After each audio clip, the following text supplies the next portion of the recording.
Good morning everyone. Welcome back to GK Today. I hope you all are doing very well and you'd have enjoyed Eid a lot. So basically we'll be discussing the most important MCQs for 12th and 13th of April 2024. Today there would be no revision session at all because we have to cover the questions from 2 days, right? So now let's start with our session. The first question is, what is the theme of the World Health Day 2024? So this day is observed annually on 7th of April and this day commemorates the establishment of the World Health Organization, and this day raises awareness on global health issues. So it emphasizes the importance of healthy living and fosters the global cooperation in the healthcare sector. In this year the theme was My Health, My Right, which underscores the individual rights to the healthcare sector. So this day serves as a vital platform for promoting the health awareness and inspiring the people worldwide to prioritize their well-being, right? So when do we observe the World Health Day? Answer is 7th of April. And what is the theme for this year? This year the theme is My Health, My Right. Next is, who has become the first Indian to be appointed a jury member at the 33rd Summer Olympics 2024, which is to be held in Paris? This is option number A, Bilkis Mir. She is a water sports promoter and athlete from Jammu and Kashmir. She is making history as India's first female jury member at the Summer Olympics in Paris. She has been appointed by the Indian Olympic Association and now she is set to officiate at the games from 26th of July up to 11th of August. Okay. So she sees her appointment as a dream come true, as she would be representing both athletes and sports promoter on the global stage, right? So here answer is option number A, that is Bilkis Mir. Next question is, Lunar Polar Exploration Mission, that is LUPEX, recently seen in the news, is a joint mission between which two space agencies? Here answer would be ISRO and JAXA, and LUPEX is a joint mission between ISRO and the Japanese Aerospace Exploration Agency, that is JAXA, so as to explore the moon's south pole region, right? So JAXA will provide the launch vehicle and rover while ISRO will contribute the lander. So it is equipped with different tools to measure the water content in the lunar sand, and it would conduct drilling and sampling. Basically the rover promises vital insights into the moon's polar region, right? So LUPEX is a joint mission between ISRO and JAXA. Now apart from it, our Director General Rakesh Pal of the Indian Coast Guard opened the Indian Coast Guard Aquatic Center at which place? In ICGS Mandapam near Rameshwaram in the state of Tamil Nadu. And during his 4-day tour across Tamil Nadu, Andhra Pradesh and Puducherry, he assessed operational readiness and infrastructure development, and he interacted with different officers where he emphasized a collective vision for safe seas. So it was established in the year 1977 under the Ministry of Defence, and Indian Coast Guard aims to combat smuggling and protect marine resources. Formally it was inaugurated in 1978 by the then Prime Minister Morarji Desai, right? So you can be asked that Indian Coast Guard Aquatic Center has been inaugurated at which place? Your answer would be Rameshwaram in Tamil Nadu. Okay. Next is, recently a special website named as Booth Rabta has been launched in which Indian state to provide election related information to the people? Here correct answer would be C option, that is Punjab. In Punjab, the district election officer and deputy commissioner has launched the Booth Rabta, which is a special website for election related information. Boothrabta.com assists the voters and the polling personnel. Deputy Election Commissioner of India Hirdesh Kumar and Punjab CEO Sididsi lauded this initiative. So Booth Rabta, it means booth contact, offers the guidance on election issues and it facilitates the certificate downloads for the young voters. Also it enables the polling station ratings and it provides ambulance and hospital information as well, okay, especially during the heat waves. So here correct answer is C option, that is Punjab. Also recently the Indian Coast Guard's swift operation rescued 27 Bangladeshi fishermen that were stranded on fishing boat Sagar 2 in the Indian waters.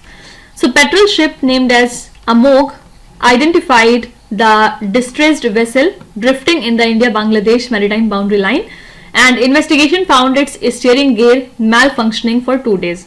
So prompt action ensured the safe retrieval of all the crew members by the Indian Coast Guard, which showcases their commitment to maritime safety and cooperation. You can be asked that which Indian Coast Guard ship has recently conducted a prompt operation and safely rescued 27 Bangladeshi fishermen. Your answer would be Amog. Okay. Next is, recently which port of India achieved a milestone in the fiscal year 2023 to 24 by handling 66.4 million metric tons of cargo? Here answer would be Shyam Prasad Mukherjee Port, Kolkata. It comprises of Kolkata Dock System and Haldia Dock Complex. It handled a record-breaking 66.4 million metric tons of cargo, which is up by 1.11% from the previous year. So Chairman Shri Rathendra Raman attributed this success to strategic initiatives boosting the productivity and safety. Haldia Dock Complex reached its highest volume of 49.54 MMT, which is a 1.91% increment, while KDS managed 16.856 MMT. Also, the port achieved a remarkable 65% growth in the net surplus, which reaches to 501.73 crore rupees. Right? Here answer is B option, Shyam Prasad Mukherjee Port, that lies in Kolkata. Also recently, the RBI Governor Shaktikant Das, leading the Monetary Policy Committee, has maintained the repo rate at 6.5% for the 7th consecutive time, and we predicted a 7% growth for India's economy in financial year 25 with a 4.5% expected consumer price index inflation. Also, he emphasized inflation control and pledged an accommodative policy for growth. So, the first MPC meeting for financial year 2024 to 25 was convened from 3rd to 5th of April, and the next one is scheduled in the month of June. Right? You can be asked simply that as per the RBI, what is the projected consumer price index inflation for the fiscal year 2024 to 25? Your answer would be 4.5%. Okay. Next is Vasudhara Tal, Maban Lake and Pungu Lake, recently seen in the news, are located in which Indian state? Here answer is A option, that is Uttarakhand. Uttarakhand government forms the expert teams to examine 5 potentially hazardous glacial lakes at risk of glacial lake outburst flood. Okay. So National Disaster Management Authority identifies 188 such lakes in the Himalayan states, including 13 in Uttarakhand. So they result from sudden water discharge from the glacial lakes, posing the threats of floods, sediment and debris downstream, which endangers the lives and infrastructure. So Uttarakhand's vulnerable lakes include this Vasudhara Tal in Chamoli and 4 more in Pithoragarh district. All of these are totally vulnerable. Okay. So here correct answer would be A option, that is Uttarakhand. They lie in Uttarakhand state. Now there is a report that came into news, the name of which is the Economic and Social Survey of Asia and the Pacific 2024. Okay. So it was released by UNESCAP, full form is United Nations Economic and Social Commission for Asia and the Pacific. So it is a flagship publication that provides insights into the region's economic trend, and it was established in the year 1947. UNESCAP serves as a platform for the governments to address the socio-economic issues and foster regional cooperation. It has 53 member states and 9 associate members including India. It highlights India's robust economic growth in 2023, which is driven by domestic consumption and infrastructure investment amid the limited external exposure. Right? You can be simply asked that Economic and Social Survey of Asia and the Pacific 2024 report was recently released by which organization? Answer would be UNESCAP, full form is United Nations Economic and Social Commission for Asia and the Pacific. Next is, recently which country declared a national emergency on the drug abuse? Here correct answer would be the Sierra Leone, that is A option. The president here has declared a national emergency on substance abuse due to the surge in the use of the dangerous synthetic drug named as Kush. So this is a tropical West African country which is bordered by Guinea, Liberia and the Atlantic Ocean, faces this challenge, and its landscape comprises of lightly wooded hills and the mangrove swamps along the coast, with major rivers like the Rokel, Taya, Moa and the Seva flowing through its terrain. Okay, so here Sierra Leone has declared a national emergency on drug abuse. Next is, by what year does India aim to end the urea imports according to the Union Minister for Chemicals and Fertilizers? India aims to halt the urea imports by the end of 2025 as local production surges with new fertilizer plants.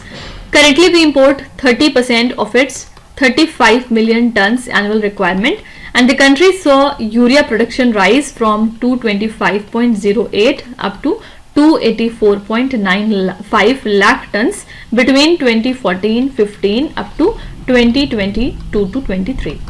So government strategy includes reviving the closed plants and promoting alternative fertilizers like nano liquid urea to achieve the self-sufficiency and reduce the reliance on the imports from Oman, Qatar, Saudi Arabia and the UAE. Okay, so India aims to end the urea imports by the end of 2025.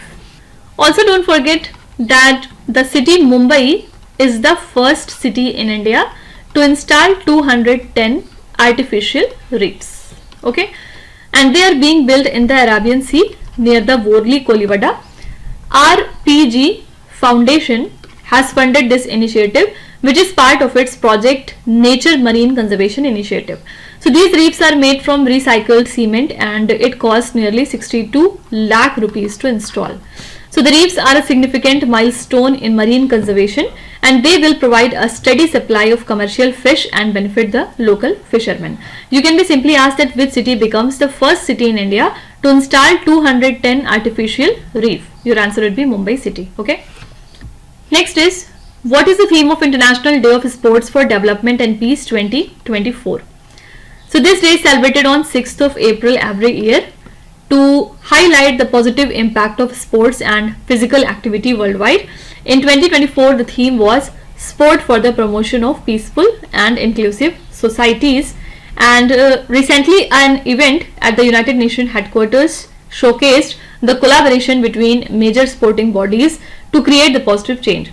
So attendees include the representatives from the international sporting community and the United Nations Football for the Goals initiative. Okay. So we celebrate this day on 6th of April, and this year the theme is Sport for the Promotion of Peaceful and Inclusive Societies. Next is, recently where was the first ever Trilateral Service Planning Conference called Parivartan Chintan held? So this Tri-Service Armed Forces Planning Conference convened in New Delhi recently, and it was organized by the Union Ministry of Defense. Okay, it was led by the Chiefs of Army, Navy and Air Force alongside the Department of Military Affairs, and the conference aimed to establish a unified integrated theatre command. It is chaired by Chief of Defence Staff General Anil Chauhan, and it sought to foster the jointness, integration and readiness for the future conflicts through innovative reforms and initiatives, right? So the first ever Trilateral Service Planning Conference called as Parivartan Chintan took place in New Delhi. Next is, Peter Pellegrini recently became the new president of which country? Here answer would be B option, Slovakia. With this, he became the 6th president since independence in 1993, and it is expected that the new government would halt the weapon exports to Ukraine as well. Okay, so Peter Pellegrini is the new president of Slovakia country.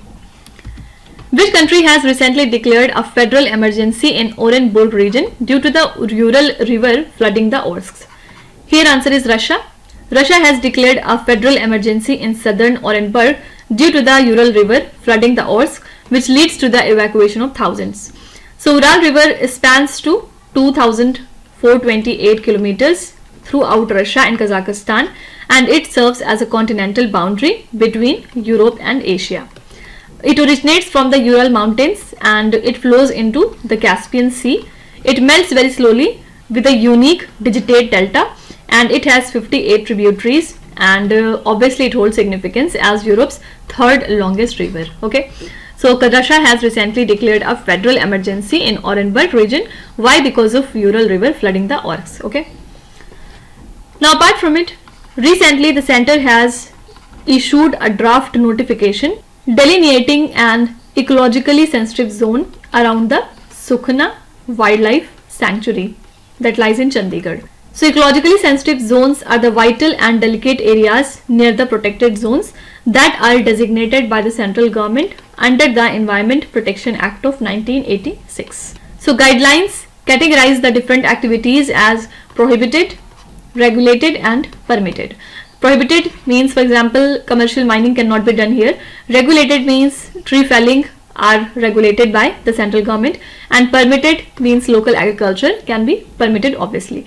So this aims to safeguard the biodiversity while allowing the sustainable human practices, right? You can be asked that Sukhna Wildlife Sanctuary that was recently seen in the news lies in which state or the union territory? Your answer would be Chandigarh. Okay. Next is, what is the primary objective of the Suvida portal recently developed by the Election Commission of India? So, Election Commission Suvida portal has garnered over 73,000 applications since the announcement of Lok Sabha polls, and it facilitates the permissions for the campaigning activities.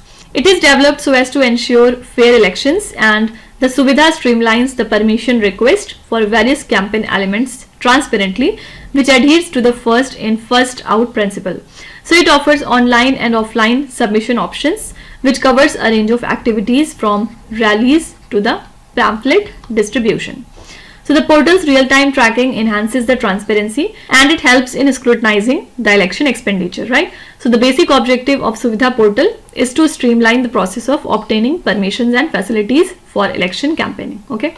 Now apart from it, the Yoga Mahotsav marked the 75 days countdown to the International Day of Yoga, and it was organized at the Wadia College Sports Ground in Pune. It is organized jointly by Morarji Desai, National Institute of Yoga, along with National Institute of Naturopathy. So thousands of people gathered here and they actively participated in the common yoga protocol, and this event showcased the increasing significance of yoga in promoting the individual and societal well-being, which highlights enthusiasm for its practice and benefit, right? You can be asked that recently Yoga Mahotsav has been organized at which place? Your answer is Pune in the state of Maharashtra. Next is, Ujung Kulon National Park, which was seen in the news, is located in which country? So it lies in Indonesia, and why it came into news? Because a new rhinoceros calf was sighted here, and this species is the rarest living rhinoceros. It is classified as critically endangered by the IUCN and is listed in the CITES Appendix 1st. Conservation efforts are definitely vital for its survival. Okay, so Ujung Kulon National Park lies in the country Indonesia. Now one last question is here. Which country has recently ended their diplomatic ties with Ecuador? This is the country Mexico. Mexico has ended the diplomatic ties with Ecuador after Ecuadorian police raided the Mexican embassy seeking to arrest former VP George Glass. Okay, so we have to only remember that recently Mexico has ended their diplomatic ties along with Ecuador. So these are the most important current affairs and the news from today. And now let's start with today's quiz. Here on the slide you can see 5 questions which have been taken from the past 2-3 days current affairs. Pause the video and try to solve each of these questions, and at the end of the lecture do not forget to share your scores in the comment section. So please be honest and do not cheat with yourself. So that's it for today. I hope you have liked the session. These were the important news and events from today, and we will meet again tomorrow with some more important current affairs. Till then, stay tuned. Thank you so much for watching, and please do not forget to subscribe to GK Today. With this, me Hatsana signing off.